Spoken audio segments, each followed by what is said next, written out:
bolani ko'kragi shishib yotibdi. Mana bunaqa qilib qisib Yo'q, unaqa teyish mumkin emas. Bolangiz juda ham yaxshi o'sib, rivojlanyapti. Kimliklari ham rosa yaxshi bitibdi. Xuddi aytganimdek obработка qildingiz-a? Chiroyli, yaxshi bityapti. Xavotir olmang, xudo xolisa tez yaxshi cho'miltirib, ko'proq emizib tursangiz, tezda katta bo'ladi, ha?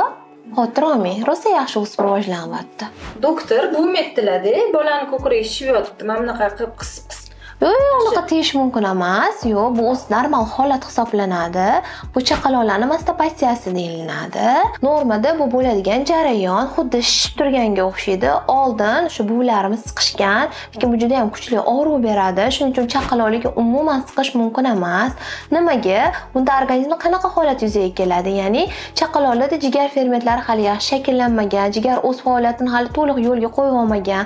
Undan tashqari, onaning qonida prolaktin gormoni baland bo'lgani uchun u sut orqali to'g'ridan-to'g'ri bolaga boradi va natijada xuddi ko'kragida sut borga o'xshab ko'rinadi. Bu chaqaloqlarda o'tib ketadigan tranzitor holat deb nomlanadi. Unga hech qanaqa teyish ham mumkin emas, hech qanaqa siqish ham mumkin emas.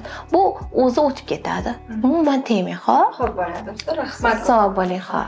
Bola parvarishida sizda ham xuddi shunday xatoliklar kuzatilganmi?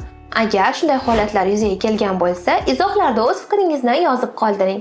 Bizga like bosishni va obuna bo'lishni unutmang.